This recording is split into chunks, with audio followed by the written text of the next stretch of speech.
नमस्कार, जय हिंद, राम राम साथियों। जितने मेरे देश के भावी फौजी हैं जो इस बार इंडियन आर्मी अग्निवीर के लिए शॉर्ट लिस्ट किए गए हैं 2024 वाले रिक्रूटमेंट में, अभी फेज फर्स्ट का फाइनली आप लोगों का जो रिजल्ट है वो जारी हो चुका है। अभी जो फेज सेकंड वाले जो अभ्यर्थी है जो फाइनल रिजल्ट को लेकर बहुत ज्यादा चिंतित है, क्योंकि अभी फेज फर्स्ट का जो फाइनली जो रिजल्ट आया है उसमें काफी आंकड़े हैं वो आपको निराशा करने वाले दिखे हैं। और इन सबको देखते हुए बहुत सारे साथियों के कमेंट आ रहे हैं कि सर फेज सेकंड में भी यही इसी तरीके से वैकेंसी आएगी या फिर जो 50,000 वैकेंसियां जो बताई जा रही है उसके अकॉर्डिंग फेज सेकंड में ये वैकेंसियां कुछ बढ़कर देखने को मिल सकती है। आखिर इस बार की जो कट ऑफ रहेगी जीडी, ट्रेडमेन, डब्ल्यूएमपी की जो कट ऑफ है, उसके साथ ही एसकेटी कलरक की है, टेक्निकल की है और उसके साथ ही नर्सिंग असिस्टेंट की जो कट ऑफ है वो कितनी रह सकती है, मतलब कितने नंबर हमारे बढ़ रहे हैं। तो इस बार हमारा फाइनल सिलेक्शन है वो इंडियन आर्मी अग्निवीर में हो सकता है। तो इस वीडियो में उन सारी चीजों के बारे में मैं आप लोगों को बताने वाला हूं। जो भी नौजवान है जो फेज सेकंड के लिए यहां पर क्वालिफाई किए गए हैं उन सभी के लिए वीडियो काफी ज्यादा महत्वपूर्ण है। उन दोस्तों तक जरूर शेयर कर देना, क्योंकि फेज फर्स्ट को देखने के बाद में सभी आंकड़े आप लोगों के सामने हैं वो आ चुके हैं। अभी मैं सबसे पहले सारी जानकारी आपको स्टेप बाय स्टेप आपको बताऊंगा। उससे पहले जो भी साथी चैनल पे नए जुड़े हैं चैनल को सब्सक्राइब कर लेना, क्योंकि यहां पर आपको इंडियन आर्मी अग्निवीर भर्ती और टीए आर्मी भर्तियों से जुड़ी हर एक सही, सटीक और ऑथेंटिक जानकारी आपको मिलती रहती है। अभी सबसे पहले बात करेंगे दोस्तों वैकेंसीज के बारे में कि वैकेंसियां क्या रह सकती है फेज सेकंड में और फेज फर्स्ट में क्या वैकेंसियां आप लोगों की रही है। अगर मैं फेज फर्स्ट की बात करता हूं मेरे भाई, तो फेज फर्स्ट का फाइनली रिजल्ट आ चुका है। काफी नौजवानों का सिलेक्शन भी हुआ है, काफी नौजवानों को निराशा हाथ लगी है। अगर मैं फेज फर्स्ट की बात करूं तो लगभग मान के चलिएगा कि यहां पर लगभग 30 से 35 एआरओ और जेडआरओ शामिल किए गए हैं जिनका फाइनली रिजल्ट है वो आ चुका है। बहुत सारे साथियों को डिस्पैच भी कर दिया है उनके रेजिमेंटल सेंटर, उनके ट्रेनिंग सेंटर तक। अभी अगर मैं वैकेंसियों के अकॉर्डिंग बात करूं तो जो वैकेंसियां आपको 50,000 के लगभग बताई जा रही थी उतनी वैकेंसियां यहां पर नहीं आ पाई थी। लगभग अगर मैं बात करूं तो हर एक एआरओ में 400-500 वैकेंसियां देखने को मिली थी। और अगर मैं एवरेज 30 से 35 एआरओ की बात करूं तो लगभग 500 के लगभग ये आंकड़ा निकल के आ रहा है।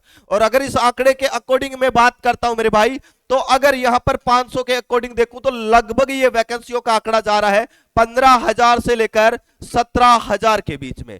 मतलब जो वैकेंसी आपकी 50,000 बताई जा रही थी वो वैकेंसियां नहीं देखने को मिली। लेकिन यहां पर अगर मैं बात करूं तो आपकी जो वैकेंसियां है वो इस बार दोनों फेज को मिलाकर, फेज फर्स्ट और उसके साथ ही फेज सेकंड, इन दोनों को मिलाकर आपकी जो वैकेंसियां रह सकती है वो रह सकती है यहां पर 30,000 के लगभग, 30,000 से लेकर 35,000 के लगभग वैकेंसी आपको देखने को मिल सकती है, जिनमें से 15 से 17,000 बच्चे सेलेक्ट हो चुके हैं फेज फर्स्ट के सेकंड। बाकी की वैकेंसियां फेज सेकंड के तहत यहां पर भरी जाएगी। अभी मैं बात करूं कि कट ऑफ कितनी रही है और फेज सेकंड वाले बच्चे हैं उनके लिए सेफ स्कोर क्या रहेगा, क्योंकि फेज फर्स्ट का जो फाइनली रिजल्ट आया है उसी के अकॉर्डिंग आपको फाइनली कट ऑफ है वो देखने को मिलने वाली है। अगर आप बिलोंग करते हैं यहां पर जीडी से, अगर आप जीडी से बिलोंग करते हैं, जीडी में हर एक एआरओ में बात करूं तो बड़े एआरओ में ये वैकेंसियां 500 तक भी मिली है, बाकी 300 250 यहां पर ये आंकड़ा रहा है। अगर मैं इसके अकॉर्डिंग कहूं तो कुछ एआरओ है जहां की मिनिमम कट ऑफ माने तो 170, 175 और 180 नंबर तक भी कट ऑफ रही है सोल्जर जीडी में। यह निर्भर करेगा आपके एआरओ की वैकेंसी पे, लेकिन 170 प्लस अगर आपका स्कोर बन रहा है फिजिकल और सी एग्जाम को मिलाकर तो आपका फाइनल सिलेक्शन होने का चांसेस यहां पर बन सकता है। अभी अगर मैं बात करता हूं जीडी के बाद में ट्रेडमैन की, अगर मैं टीडीएन की बात करता हूं 8th और 10th दोनों को मिलाकर, क्योंकि यहां पर नंबर ऑफ फॉर्म कम भरे जाते हैं। इसकी वजह यह है कि यहां पर वैकेंसियां कम रहती है, जीडी में वैकेंसियां अच्छी रहती है और दोनों का एज क्राइटेरिया सेम कर दिया। उसकी वजह से बच्चे ये चाहते हैं कि हम जीडी से अप्लाई करें ताकि सिलेक्शन में आसानी हो। लेकिन अभी जो रिजल्ट आया है उनके आंकड़ों के अकॉर्डिंग बात करूं तो जिन साथियों के 160, जिनके 165 और जिनके 170 नंबर बने हैं उनका सिलेक्शन हुआ है। मतलब कुछ एआरओ में 160 पे सिलेक्शन हुआ है, कुछ एआरओ में यहां पर 165 और 170 पे भी सिलेक्शन हुआ है। अगर मैं इसके बाद में डब्ल्यूएमपी की बात करता हूं तो डब्ल्यूएमपी में जो वैकेंसियां है वो काफी कम आती है, आप सभी को पता है, और ये स्पेशल फीमेल के कैंडिडेट के लिए रिक्रूटमेंट निकल के। तो यहां पर भी बात करूं तो 170 प्लस आंकड़े देखने को मिले हैं डब्ल्यूएमपी के भी। तो आगे जिनका फेज सेकंड में फाइनली जो मेरिट लिस्ट में शामिल होने वाले हैं उनके लिए भी ये आंकड़ा 170 प्लस रह सकता है।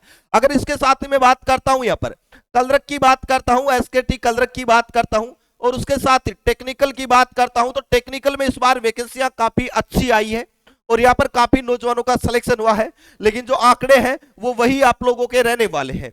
इसके साथ ही नर्सिंग असिस्टेंट वाले जो कैंडिडेट है जो परमानेंट भर्ती को लेकर चिंतित है, अगर मैं नर्सिंग असिस्टेंट की बात करता हूं, कलरक और आपके टेक्निकल, इनके जो आंकड़े हैं वो आप लोगों के मतलब एआरओज के वाइज रहे। बहुत सारे एआरओ में वैकेंसियां कम भी देखने को मिली है और कुछ एआरओ ऐसे हैं जहां पर फिजिकल मेडिकल फिट जो कैंडिडेट है 80% कैंडिडेटों का सिलेक्शन हुआ है, इसलिए वैकेंसी पे निर्भर करता है। तो ये आंकड़े भी कंफर्म नहीं है क्योंकि वैकेंसियां कई एआरओ में बहुत कम है तो कई एआरओ में बहुत अच्छी वैकेंसी है, तो काफी ज्यादा अंतर यहां पर देखा गया। अगर मैं बात करता हूं नर्सिंग असिस्टेंट की, एनए की बात करता हूं, तो ये परमानेंट भर्ती है। नंबर ऑफ वैकेंसी सबसे कम रहती है क्योंकि कई यारों में ये 4 वैकेंसी देखने को मिली, कई यारों में 5 वैकेंसी देखने को मिली। अगर मैं इसी आंकड़े के अकॉर्डिंग बात करूं तो जिस कैंडिडेट के 38 प्लस क्वेश्चन सही हुए हैं उन साथियों का यहां पर एनए में फाइनली सिलेक्शन हुआ है। तो यही आंकड़ा आपको फेज सेकंड में देखने को मिल सकता है। अब सबसे बड़ी बात आती है कि गुरुजी फेज सेकंड में वैकेंसियां कितनी रह सकती है, वो भी मैं आपको बता दूं। उससे पहले बता दूं टीए आर्मी की भर्ती आ चुकी है मेरे भाई, और यहां पर फिजिकल के साथ ही मेडिकल और मेडिकल के साथ ही रिटन एग्जाम होने वाला है। और जो साथी टारगेटेड तरीके से टीए आर्मी की तैयारी करना चाहते हैं उन सभी के लिए हमारा टारगेटेड बैच आ चुका है, स्पेशल टीए आर्मी का, जीडी और ट्रेडमैन का बिल्कुल लाइव बैच शुरू हो चुका है। पीडीएफ नोट्स के साथ, टेस्ट सीरीज के साथ, पूरा स्टडी मटेरियल, पुराने पेपर के साथ में, सॉल्यूशन के साथ में, सब कुछ आपको 499 रुपए मिल रहा है बेस्ट एग्जाम के एप्लीकेशन पर।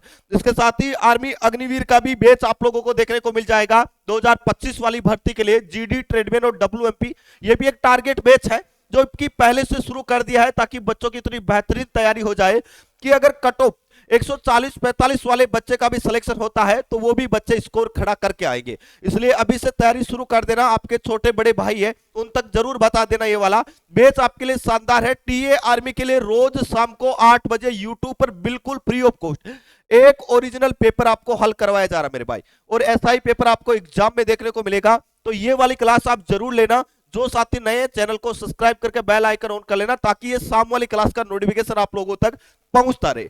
अगर मैं वैकेंसियों की बात करता हूं फेज सेकंड में, तो फेज फर्स्ट में ये आंकड़ा 15 से लेकर 17-18 हजार के लगभग रहा था। यही आंकड़ा आप लोगों का फेज सेकंड में रह सकता है। ये रह सकता है आपका 15,000 से लेकर 20,000 के बीच में आप लोगों को फेज सेकंड में वैकेंसियां टोटल देखने को मिल सकती है। तो इस बार जितनी वैकेंसी आनी थी उतनी वैकेंसी नहीं आई है, लेकिन जिन साथियों ने अच्छी मेहनत की है उन बच्चों का सिलेक्शन भी हो रहा है यहाँ पे। इसके साथ ही दोस्तों आप कौन से एआरओ से बिलोंग करते हैं और आपके कितने नंबर बन रहे हैं कमेंट बॉक्स में कमेंट करके आप हमें जरूर बताएं। दोस्तों इस वीडियो में इतना ही, मिलेंगे नेक्स्ट वीडियो में एक नई अपडेट के साथ में, तब तक के लिए जय हिंद जय भारत।